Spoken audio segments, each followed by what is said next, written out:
Televisión presenta Esto es Noticia. Ayer conocíamos la macabra historia de la secta de Coyihuay.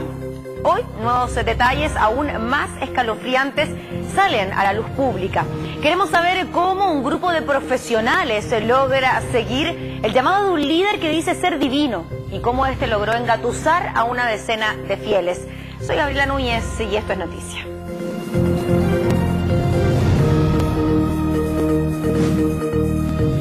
Bien, vamos a analizar este tema, presentamos de inmediato a nuestros invitados, comenzamos por quien nos acompaña en el estudio, estamos con Rodrigo Díaz, él es experto en farmacognosis de la Universidad de Valparaíso. Rodrigo, muchas gracias por estar junto a nosotros. Vamos a analizar principalmente lo que ocurre con la ayahuasca, esta droga que era consumida por esta secta y que habría sido consumida también durante los días previos al asesinato de este recién nacido. Y presentamos también a quienes nos acompañan en Santiago, estamos con Juan Guillermo Prado, periodista y experto en sectas, y Víctor Cabrera, doctor en Psicología Social de la Universidad Autónoma. A los dos, muchas gracias por estar junto a nosotros en esta noticia. Vamos a partir con Juan Guillermo y, bueno, lo primero que se nos viene a la mente es saber si hechos de estas características se habían conocido antes en Chile, donde por medio de sacrificios humanos, mediante rituales con humanos, se pretende eliminar en este caso a un anticristo o bien hacer algún tipo de reverencia especial a un ser divino. Sí, efectivamente han ocurrido hechos de esta naturaleza, tal vez más conocido lo que ocurrió con el padre Gaciero en la Catedral de Santiago. Sin embargo, hay un hecho que fue notable y que ha pasado prácticamente inadvertido. Cuando en el año 1984 tres miembros de la secta Nedara, una secta bastante pequeñita, que tenía características muy especiales y que funcionaba fundamentalmente en el pueblo Coronel, son inmolados, son quemados vivos en una playa Coronel. En la noche se reunieron y aparecieron al otro día quemados y obviamente muertos. Ahora hasta el día de hoy no se sabe qué ocurrió, si ellos se autoinmolaron o hubo terceras personas que hubieran intervenido. Lamentablemente, como estamos en Chile, era gente muy humilde y nadie más se acordó de ellos, como ha ocurrido en otros casos donde sí se acuerdan porque hay gente de sectores más altos. ¿Y este es el caso? Fue una lástima lo que ocurrió, pero yo creo que lo más importante fue que hasta el día de hoy no se sabe qué ocurrió realmente con ellos o cómo murieron. Juan Guillermo, y este caso de la secta de Coyihuay, de la secta de Quilpué, con la muerte de este recién nacido, ¿será recordada también por lo que usted también nos decía, de que estamos hablando de personas con otro nivel socioeconómico? La mayoría de estos integrantes de la secta son profesionales y quizás sus familias pueden manifestar una mayor preocupación por lo que está ocurriendo.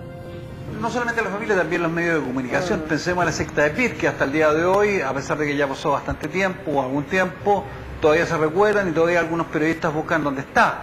En cambio, en otros grupos, digamos, cuando ocurren otros fenómenos de esta naturaleza, nadie se acuerda de ellos.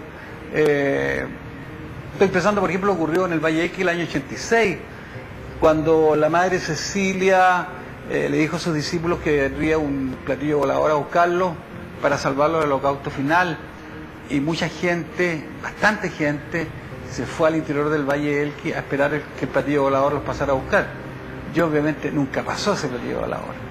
Y la gente quedó esperando y perdió trabajo, perdió bienes, perdió familia, perdió estudios, esperando precisamente este platillo volador. Así que, y claro, le fueron a reclamar a la jefa del movimiento, a la iluminada que les había anunciado que venía el platillo volador, y no ocurrió absolutamente nada, y ella se quedó con el dinero de ellos y se fue posteriormente fuera del país. O sea, estamos frente a un fenómeno que tiene variadas características, que tiene situaciones absolutamente anómalas. Pensemos lo que ocurrió en Guyana el año 78, cuando más de 900 personas mueren y las propias madres le dan veneno a sus hijos para que murieran por orden del líder del movimiento. O pensemos también en Canadá el año 94, cuando un chico de 3 meses, hijo de miembros de la Orden del Templo Solar, fue asesinado a puñaladas en este caso, porque también, como en este caso de Coyihuay, se señaló que era el anticristo. Entonces estamos frente a un fenómeno que nos da sorpresas todos los días, frente al cual no tenemos respuestas porque no hay estadísticas, no sabemos cuántas sectas hay en Chile, nadie sabe. El que pueda eventualmente dar números, lo más probable es que esté equivocado. Hay que pensar una sola cosa. Según el último censo, hay aproximadamente 300.000 personas mayores de 15 años que estarían perteneciendo a un grupo religioso no incorporado en el listado, que fue bastante largo, donde había católicos, evangélicos, judíos, musulmanes, bahá'í, de espiritualidad religiosa a origen, ortodoxos y otros grupos más, aparte de los ateos. 300.000 personas, o un poco menos de 300.000 personas, que no sabemos realmente en qué están. Yo creo que es peligroso, el 2,2% de la población mayor de 15 años que está perteneciendo tal vez a alguna secta destructiva.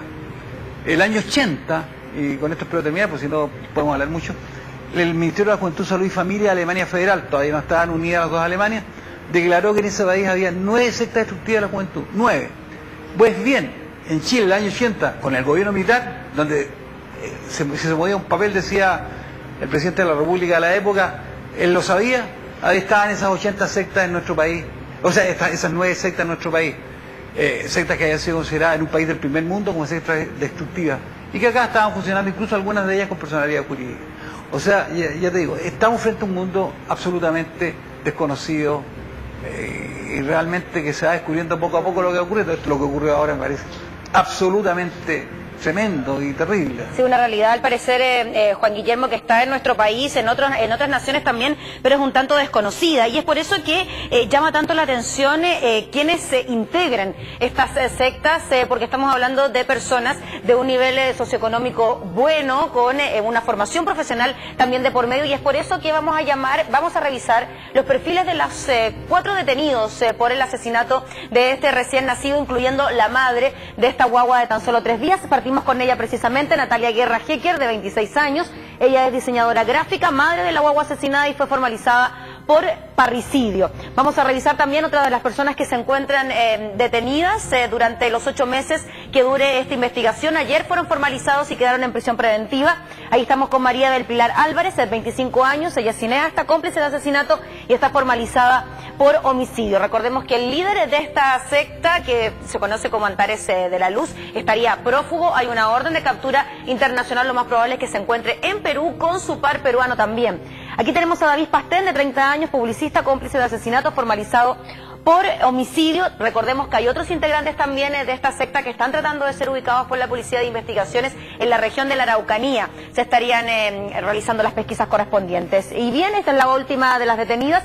Carla Franchi ya tiene 34 años, es veterinaria y azafata y es cómplice del asesinato, formalizada por homicidio calificado. Y le preguntamos, Víctor Cabrera, doctor en Psicología Social de la Universidad Autónoma, ¿podríamos hablar de un perfil característico entre estas personas que finalmente optan por entrar a una agrupación, en particular, en este caso, esta, ¿no?, Antares de la Luz, y realizar actos que en algunos momentos pueden estar incluso en contra de sus valores, pero por alguna orden superior ellos deciden acatar? Bueno, es interesante lo que ha partido señalando Juan Guillermo, en el sentido de los antecedentes que nos van dando cuenta de cómo ha evolucionado o cómo evoluciona el fenómeno de la secta en distintos momentos de la historia. De modo que pareciera haber un patrón común en las personas que suelen adherirse a estos movimientos, y es lo que nosotros llamamos una debilidad del yo. O sea, hay 2 espacios personales que suelen ser llenados de muy buena manera por agrupaciones de esta naturaleza. Primero, hay una necesidad de identidad, debido justamente a una debilidad del yo, a una situación personal que no permite tener una consolidación y una convicción concreta, radical, definitiva de lo que yo soy en el mundo y a lo que aspiro. Por lo tanto, allí hay una necesidad de reconocimiento, de involucramiento con otros, de recompensa, de gratificación con la unión con otras personas que comparten un ideal común. Y por otro lado está la situación de incertidumbre con la que vive el individuo contemporáneo y en todas las épocas. Y en gran medida espacios como la religión, como las convicciones teóricas, dogmáticas, etcétera, que van dando cierta y juicio a la vida de los sujetos. Pero hay un espacio también que es un amplio margen que es cubierto por la inquietud de las personas por llegar a una verdad distinta probablemente que aquellas que sostengan las religiones tradicionales, una verdad que probablemente pueden ofrecer las sectas con una condición desde una posición más de fantasía, más de idealización, ¿no? Y de esoterismo también, de modo que con ello y se intenta llegar a una verdad, a una luz distinta, de una manera también bastante particular, ¿no? Que obedece naturalmente a esta necesidad de espiritualidad, de trascendencia de los sujetos que aquí participan. Sí, Víctor, quizás, disculpa Víctor, quizás aquí también lo que se planteaba de manera muy importante y muy trascendental era la fecha del 21 de diciembre, cuando en teoría se iba a acabar el mundo. Todos supimos lo que pasó durante los días previos y también los días posteriores. Ellos tenían como fecha límite, ¿no?, el 21 de diciembre, y el recién nacido también debía morir antes de esa época, porque si no se podría convertir en el anticristo, o si nacía ya era el anticristo. Era una respuesta para saber qué se venía en esa fecha. Por eso también buscaron a este hombre tan llamativo, con algún grado de manipulación especial en sus vidas. Bueno, precisamente la venida del supuesto fin del mundo deja abierto un espacio absolutamente claro de la incertidumbre que clama por ser satisfecha, completa, por una condición de idealización dogmática frente a una figura que por lo demás tiene un alto carisma, un poder de convicción, un carácter bastante radical en sus juicios y en sus planteamientos, y por tanto una capacidad de involucrar a los otros más allá de lo que uno podría esperar, derribando, por cierto, la seguridad y la estabilidad emocional que los sujetos tienen hasta ese minuto.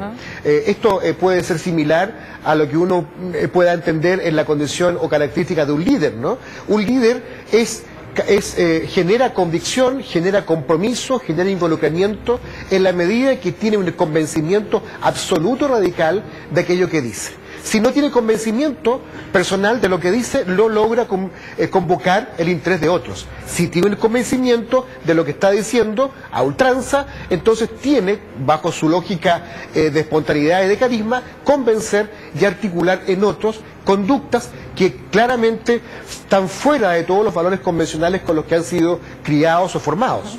Perfecto. También hay un tema muy importante que ha salido a relucir con esta secta de Coyihuay, que tiene que ver con el consumo de drogas, y una en particular denominada ayahuasca, y es por eso que estamos con Rodrigo Díaz, experto en farmacognosis de la Universidad de Valparaíso.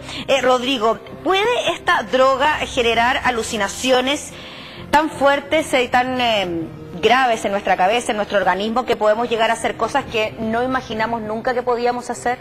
Mira, la droga como tal, ¿cierto?, es una mezcla de dos plantas que generalmente son nativas del Amazonas. ¿No se encuentran en Chile? No, son nativas, claro, del Amazonas, Brasil, Perú, etcétera. Perfecto. Estas plantas son utilizadas, ¿cierto?, por los nativos indígenas del Amazonas, jíbaro, etcétera, ¿verdad?, para ceremonias.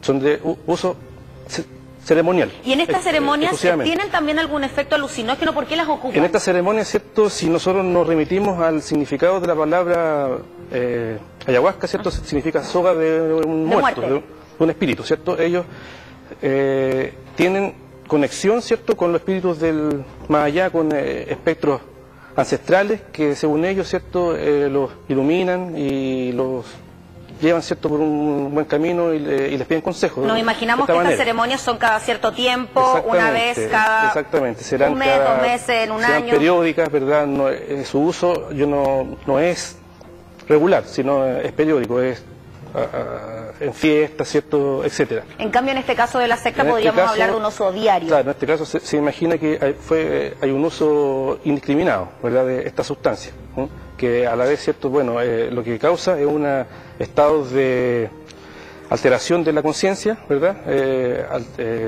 alucinaciones y psicodelia. Se habla de que ellos consumieron durante 29 días esta mezcla de hierbas de ayahuasca. ¿Qué puede producir en una persona estar consumiendo 29 días la droga? Mira, este caso, ¿cierto?, es vivir en un mundo diferente al que estamos viviendo. Se supone, y según lo que plantean los habitantes de la droga, que prácticamente sale el espíritu del cuerpo, ¿no? Claro, que ellos pueden tener otra visión de lo que está ocurriendo. ocurriendo. Ellos dicen que sufren una especie de desdoblamiento, ¿cierto?, que hablan con espíritus ancestrales, ven sonidos, escuchan colores, eso son los signos típicos de psicodelia. Por lo tanto, una persona que la consume durante 29 días se puede estar durante todo ese periodo arrastrando un cuadro emocional bastante intenso, con esta sensación de estar fuera de sí, ¿no? De que el espíritu se sale del cuerpo. Claro, es complejo el tema, es un estado de conciencia alterado, totalmente.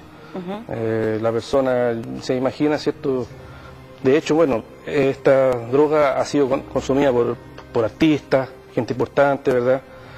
Pero yo sé que solamente tienen la experiencia con ella, ya sea por moda, ¿cierto? Porque les llama la atención el rito, la tradición de los indígenas, pero en este caso se imagina, ¿cierto?, que hubo un abuso, ¿verdad?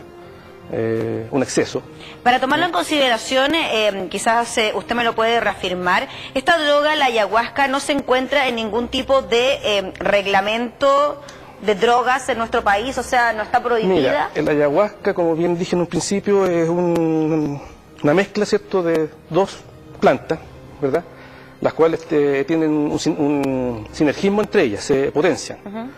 El principio activo responsable, ¿cierto?, es la dimetiltriptamina, que justamente traigo acá un dibujo, un esquema, una molécula que es muy similar, ¿cierto?, que tiene una homología a la noradrenalina, que es un neurotransmisor endógeno, ¿verdad?, que nosotros tenemos en la sinapsis, etcétera. ¿La puede mostrar de nuevo, por favor? ¿Sí? Si se fijan, aquí ¿cierto?, hasta cámara 3, por favor. Ahí. Muchas gracias. Acá tenemos el principio activo del ayahuasca, ¿verdad? Y es similar, ¿cierto?, a este metabolito endógeno que todos producimos, y que este tiene un efecto en el sistema simpático. ¿Qué es lo que significa? Significa que es estimulante, alucinógeno, ¿cierto? Produce taquicardia, todos los síntomas de un estimulante.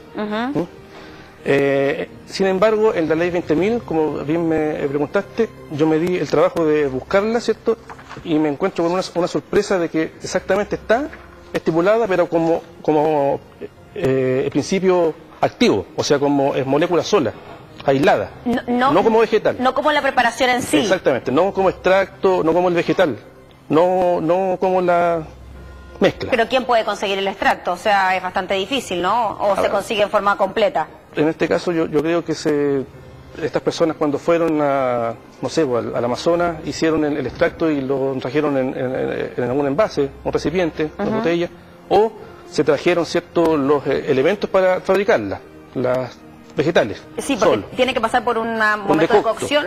Un decocto, claro. Perfecto. Con agua. Perfecto. Sin embargo, fíjate acá, esto es bien importante, la marihuana. A la cámara 3, por favor. La marihuana, ¿cierto?, también sale estipulada acá en esta ley 20.000. Sin embargo, la marihuana sale estipulada como principio activo y como vegetal. Eso es importante saberlo. Damos en consideración. Sí, Juan Guillermo, ¿me parece agregar algo en relación al tema de lo que estamos conversando, el uso de drogas? Respecto al tema de la ayahuasca, me parece insólito que se introduzca, y parece en bastante cantidad, en circunstancias que cuando tú introduces cualquier vegetal a nuestro país, inmediatamente te lo quitan en el aeropuerto o en el paso fronterizo. Me parece tan extraño esta situación.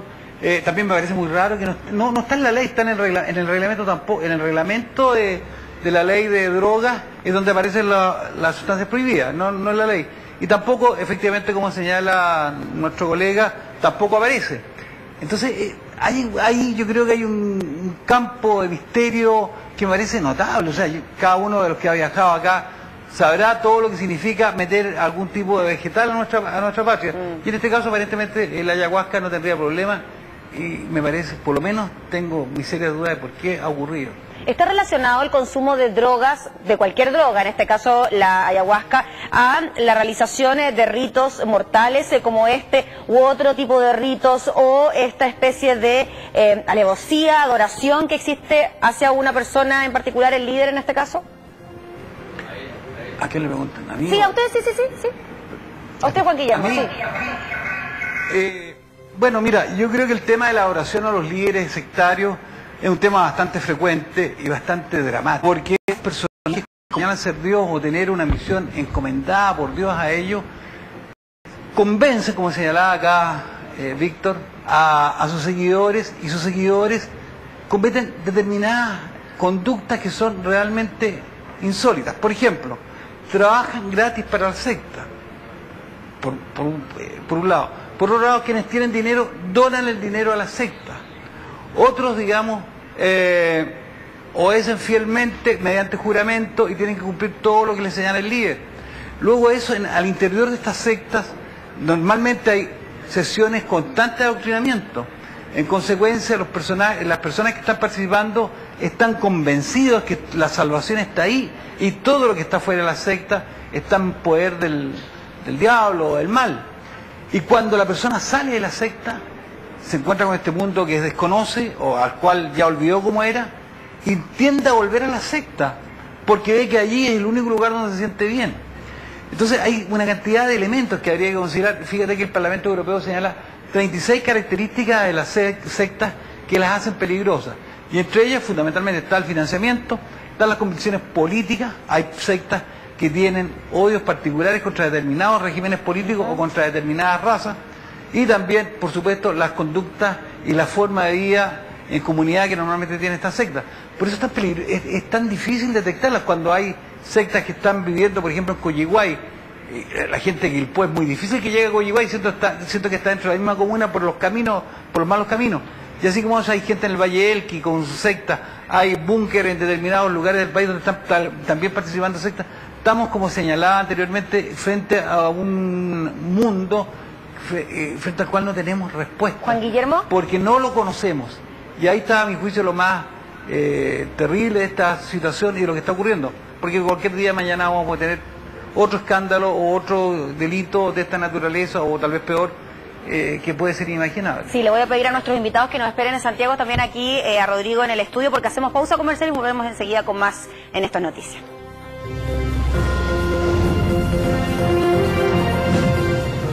Yo elegí quererme más. Me gusta como soy y me cuido